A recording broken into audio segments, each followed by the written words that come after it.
नमस्कार, बहुत स्वागत है आप सभी का लाइव न्यूज दिल्ली पे और मैं हूं आपके साथ सपना ठाकुर। आइए रुक करते हैं लाइव न्यूज दिल्ली की सुर्खियों की ओर। दिल्ली पुलिस ने सामाजिक कार्यकर्ता मेधा पाटकर को गिरफ्तार किया है। मेधा पाटकर की गिरफ्तारी दिल्ली के निजामुद्दीन से की गई है। मेधा के खिलाफ कोर्ट ने गैर जमानती वारंट जारी कर दिया था। साकेत कोर्ट ने उन्हें आज पेश किया जाएगा। साकेत कोर्ट ने बुधवार को मेधा पाटकर के खिलाफ गैर जमानती वारंट जारी किया था। अतिरिक्त सत्र न्यायाधीश विशाल सिंह ने कहा कि 8 अप्रैल को सजा पर आदेश का पालन करने के लिए अदालत के समक्ष उपस्थित होने के बजाय दोषी पाटकर अनुपस्थित हैं और जानबूझकर सजा पर आदेश का पालन करने और मुआवजे की राशि जमा करने के अधीन परिवीक्षा का लाभ उठाने के विफल रही हैं। वहीं अदालत ने कहा है कि दोषी की मंशा स्पष्ट है कि वो जानबूझकर अदालत के आदेश का उल्लंघन कर रही है। दिल्ली के चांदनी चौक इलाके के भागीरथ पैलेस मार्केट में आग लगने की घटना सामने आई है। आग बुझाने के लिए मौके पर दमकल की 9 गाड़ियां पहुंची थी। बताया जा रहा है कि भागीरथ प्लेस के 1860 नंबर दुकान में आग लगी थी। सेकंड फ्लोर डेकोरेशन की दुकान में गुरुवार दोपहर 1:50 पर आग लगी थी। मौके पर पहुंची दमकल की गाड़ियों ने आग पर काबू पाया। आग बुझा दी गई है। इससे पहले नवंबर 2022 में यहां आग लगने की घटना हुई थी। एक दुकान में शॉर्ट सर्किट के कारण आग लग गई थी, जो तेजी से अन्य दुकानों में फैल गई। इस भीषण आग की घटना में लगभग 100 दुकानें जलकर राख हो गई थी। आग पर काबू पाने के लिए 40 दमकल की गाड़ियां और 200 से अधिक दमकल कर्मी मौके पर पहुंचे थे। नवंबर 2022 में ही एक बार फिर से इस मशहूर मार्केट में आग लगने की घटना सामने आई थी। इस आग की घटना में लगभग 70 से 80 दमकल गाड़ियां मौके पर थी और आग पर काबू पाया गया था। सिक्किम में भारी बारिश के बाद लैंडस्लाइड के बाद उत्तरी सिक्किम में करीब 1000 पर्यटक फंस गए हैं। वहां पर अभी भी भारी बारिश हो रही है। स्थानीय प्रशासन की ओर से स्थिति को सामान्य करने की कोशिश जारी है। वहीं बता दें कि कल चुगथांग में करीब 200 पर्यटकों की गाड़ियां फंसी हुई थी। दिल्ली में मेयर चुनाव के लिए कांग्रेस ने अपना उम्मीदवार खड़ा किया है। ओखला से विधानसभा चुनाव में कांग्रेस की प्रत्याशी अरीबा खान को कांग्रेस ने मेयर पद का उम्मीदवार बनाया, जबकि आम आदमी पार्टी मेयर का चुनाव नहीं लड़ रही है। दिल्ली में मेयर चुनाव आज 2 बजे हो रहा है। हालांकि बीजेपी के राजा इकबाल सिंह का मेयर बनना लगभग तय माना जा रहा है। जम्मू कश्मीर के बांदीपोरा में सुबह से सुरक्षा बलों और आतंकवादियों के बीच मुठभेड़ जारी है। इस मुठभेड़ में 2 सुरक्षाकर्मी घायल हुए हैं। एक अधिकारी ने बताया कि सुरक्षा बलों ने इलाके में आतंकवादियों की मौजूदगी की सूचना मिलने के बाद बांदीपुरा जिले के कुलनार बाजीपोरा में घेराबंदी और तलाशी अभियान शुरू किया, जिसके बाद मुठभेड़ शुरू हो गई।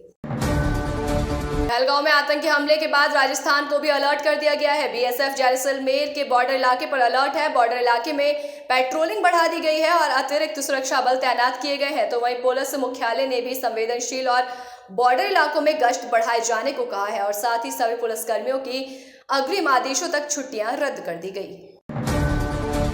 सेना प्रमुख जनरल उपेंद्र द्विवेदी थोड़ी देर में श्रीनगर और उधमपुर के लिए रवाना हो रहे हैं। रक्षा अधिकारी ने उनकी यात्रा को लेकर बताया कि उनका कश्मीर घाटी में तैनात वरिष्ठ सैन्य कमांडर और अन्य सुरक्षा एजेंसियों के अधिकारियों से मिलने का कार्यक्रम है।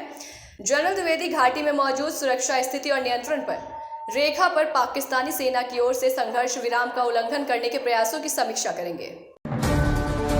भारतीय सेना के अधिकारी ने बताया कि नियंत्रण रेखा यानी एलओसी पर कुछ स्थानों पर पाकिस्तानी सेना की ओर से छोटे हथियारों से गोलीबारी की गई है। भारतीय सेना ने इसका प्रभावी ढंग से जवाब दिया। गोलीबारी में कोई हताहत नहीं हुआ है। पहलगांव हमले में शामिल संदिग्ध स्थानीय आतंकियों के खिलाफ बड़ा अभियान चलाया जा रहा है। अनंतनाग जिले के बिजबेहरा में त्राल के गोरी इलाके में एक आतंकी के घर को बम से उड़ाया गया, जबकि दूसरे संदिग्ध के घर को बुलडोजर से गिराया गया। दक्षिण कश्मीर के गुड़ी के एक गांव में सुरक्षा बलों ने चलाए गए सर्च ऑपरेशन के दौरान एक संदिग्ध आतंकी के घर को बम से उड़ा दिया है। सूत्रों ने बताया कि घेराबंदी और सर्च ऑपरेशन के दौरान सुरक्षा बलों को घर में कुछ संदिग्ध वस्तुएं दिखाई दी। खतरे को भांपते हुए सुरक्षा बल सुरक्षा सुनिश्चित करने के लिए पीछे हट गए। हालांकि पीछे हटने के कुछ ही देर बाद एक शक्तिशाली विस्फोट से घर को भारी नुकसान पहुंचा। बताया जा रहा है कि यह घर पहलगांव हमले में शामिल आतंकी आदिल का था। तो उधर दक्षिण कश्मीर के त्राल में लश्कर आतंकी आसिफ शेख का घर ध्वस्त कर दिया गया। घर को जम्मू कश्मीर प्रशासन ने बुलडोजर से गिराया है। जम्मू कश्मीर के पहलगांव में मंगलवार को आतंकियों ने पर्यटकों पर अंधाधुंध गोलियां बरसाकर 26 लोगों की नृशंस हत्या कर दी। सेना की वर्दी में आए दहशतगर्दों ने पहलगांव की बाईसरन घाटी में पर्यटकों से पहले उनका धर्म पूछा, परिचय पत्र देखे और फिर हिंदू हो कहकर गोली मार दी। 26 मृतकों में ज्यादातर पर्यटक हैं, जबकि 2 विदेशी और 2 स्थानीय नागरिक शामिल हैं। हमले में करीब 14 लोग घायल हुए हैं। 3 जुलाई से शुरू होने जा रही श्री अमरनाथ यात्रा से पहले इस कायराना हमले की जिम्मेदारी पाकिस्तानी आतंकी संगठन लश्कर-ए-तैयबा से जुड़े गुट द रेजिस्टेंट फ्रंट ने ली है। फरवरी 2019 में पुलवामा में हुए हमले के बाद से जम्मू कश्मीर में सबसे बड़ा आतंकी हमला है। उस हमले में CRPF के 47 जवान शहीद हो गए थे। पहलगांव में आतंकवादी हमले के बाद भारत और पाकिस्तान में तनाव चरम पर पहुंचता दिख रहा है। भारत की जवाबी कार्रवाई के बाद अब पाकिस्तान ने भी गीदड़ भभकी देने की कोशिश की है। इस्लामाबाद में राष्ट्रीय सुरक्षा परिषद की बैठक के बाद पाकिस्तान ने कई बड़े फैसलों का ऐलान किया।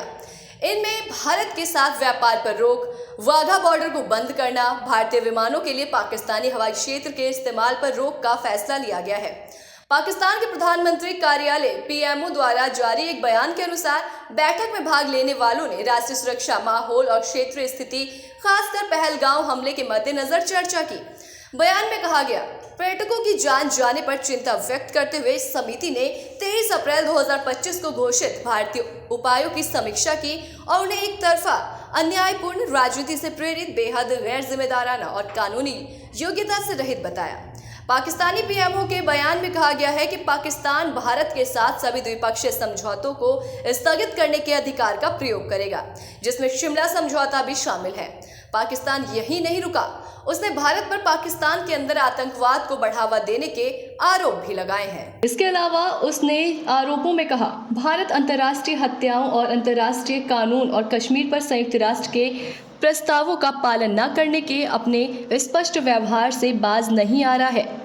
PMO के बयान में कहा गया है कि पाकिस्तान सिंधु जल संधि को स्थगित करने की भारत की घोषणा को पूरी तरह से खारिज करता है। बयान में कहा गया है कि ये संधि एक बाध्यकारी अंतर्राष्ट्रीय समझौता है, जिसमें एक तरफा निलंबन का कोई प्रावधान नहीं है। NSC ने जोर देकर कहा, पानी पाकिस्तान का एक महत्वपूर्ण राष्ट्रीय हित है। ये उसके 240 मिलियन लोगों की जीवन रेखा है और उसकी उपलब्धता को हर कीमत पर सुरक्षित रखा जाएगा। इससे चेतावनी दी कि सिंधु जल संधि के अनुसार पाकिस्तान के पानी के प्रवाह को रोकने या मोड़ने का कोई भी प्रयास और निचले निकट तटवर्ती क्षेत्र के अधिकारों का हनन युद्ध की कार्रवाई के रूप में माना जाएगा और राष्ट्रीय शक्ति के पूरे स्पेक्ट्रम में पूरी ताकत से इसका जवाब भी दिया जाएगा। पाकिस्तान ने कहा है कि वो वाघा सीमा चौकी को तत्काल प्रभाव से बंद करेगा। इस मार्ग से भारत से सीमा पार सभी परगमन बिना किसी अपवाद के निलंबित रहेंगे। जो लोग वैध समर्थन के साथ सीमा पार कर चुके हैं वे तुरंत, लेकिन 30 अप्रैल 2025 के बाद से में नहीं वापस लौट सकते। पाकिस्तान ने भारतीय नागरिकों को जारी किए गए सार्क वीज़ा छूट योजना के तहत सभी वीज़ा निलंबित कर दिए हैं और सिख धार्मिक तीर्थयात्रियों को छोड़कर उन्हें तत्काल प्रभाव से रद्द कर दिया गया। SVES के तहत वर्तमान में पाकिस्तान में भारतीय नागरिकों को 48 घंटे के भीतर बाहर निकलने का निर्देश दिया। सलाहकारों के सहायक कर्मचारियों को भी भारत लौटने का निर्देश दिया गया है।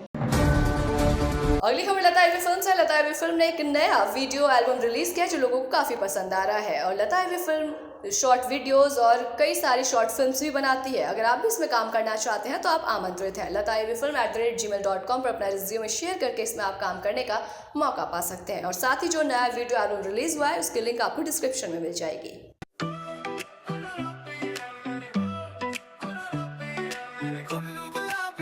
तो इसी तरीके की तमाम खबरों से जुड़ने के लिए देखते रहे लाइव न्यूज़ दिल्ली और साथ ही अपनी खबरें दुनिया तक पहुंचाने के लिए हमारी वेबसाइट www.livenewsdelhi.com पर संपर्क करें।